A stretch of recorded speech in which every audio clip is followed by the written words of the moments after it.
Selda'dan doğal lezzetler. Merzifon'dan herkese selamlar, sevgiler. Bugün biz çam kozalağı topladık. Bu şekilde yeşil yeşil. Bakın görüyorsunuz. Böyle büyük bir leğene attık. Evde de yapabilirsiniz. Yeşilken topluyoruz çam kozalaklarını, şurup yapacağız. Öksürüğe gerçekten birebir.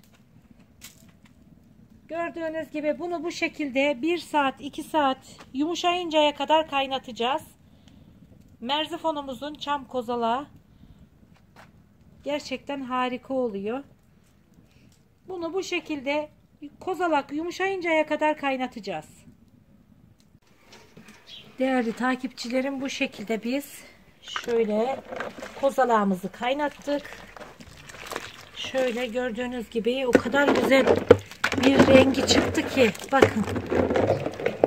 Şimdi hemen süzgeçten süzeceğiz. Şöyle bizler çok fazla yaptığımız için bu şekilde kovalara bu posasını çöpe atacağım. Bakın görüyorsunuz rengini. Bunu bu şekilde süzeceğiz. Bakın görüntüye bakın.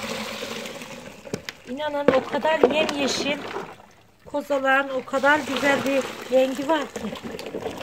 Hepsini böyle süzelim. Tekrardan leğene koyacağız.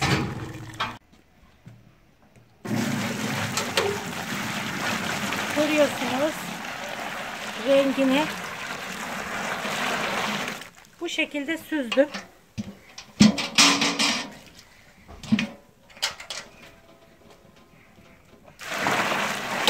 Bunu kaynatmaya başlayacağım.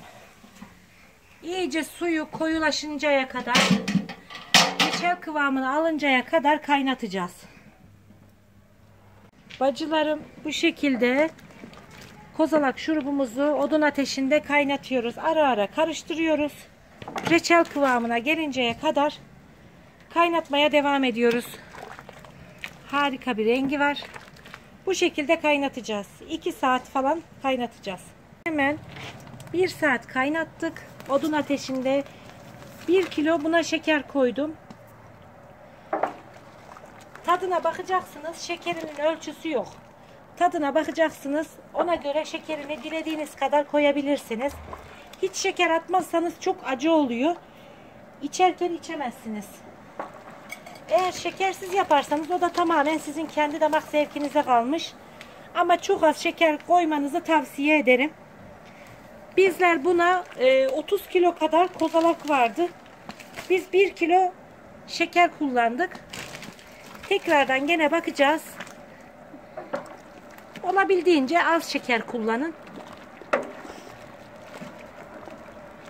Bu şekilde tekrardan gene 1 saat daha kaynatacağım. Tekrar kıvamına bakacağız.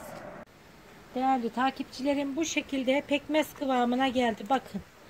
Suyunu indi. Bu şekilde köpürmeye başladı. Şimdi şişelerimize dolduracağız. Bu şekilde sıcağıyla şişelerimize dolduruyoruz. Kapağını kapatıyorum. Gördüğünüz gibi hemen kapağını kapatalım. Dilediğiniz zaman kullanın. Kesinlikle bozulmadan kozalak şurubumuz hazır. Beni takip ederseniz, beni desteklerseniz gerçekten çok sevinirim. Sizlerden destek bekliyorum. Hepinize ayrı ayrı teşekkür ediyorum. Beni desteklemeyi unutmayın. Abone olmayı unutmayın. Hoşça kalın.